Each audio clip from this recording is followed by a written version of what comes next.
So today I'm going to show you how I fixed my floor gaps from this to this in less than $20. So stay tuned and thanks for watching on Oh Hello There. What you'll need to get started is a scrap piece of block wood, a pair of scissors, some extremely sticky mounting tape, and a rubber mallet.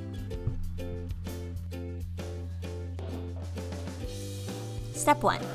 Stick your sticky tape onto the piece of wood.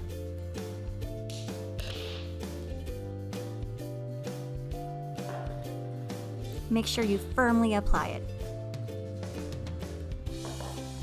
Before you start sticking your tape down and hammering away, make sure you vacuum in between the crevices of the floor gaps so that when you do hammer it in together, there's not little crumbs or anything that might get in the way when you hammer it back into position.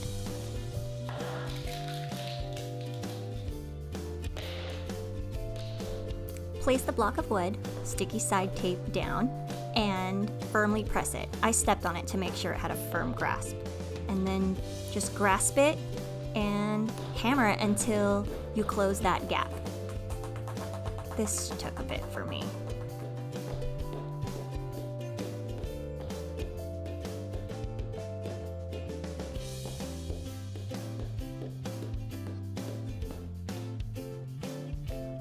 Another option is to only use the top edge of your block with sticky tape and do it the opposite way, where you hammer in this way instead of using a long strip of tape.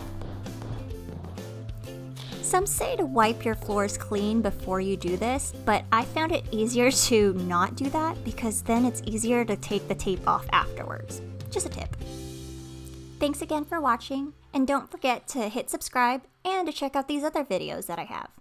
Thanks again, and I'll see you soon. Bye.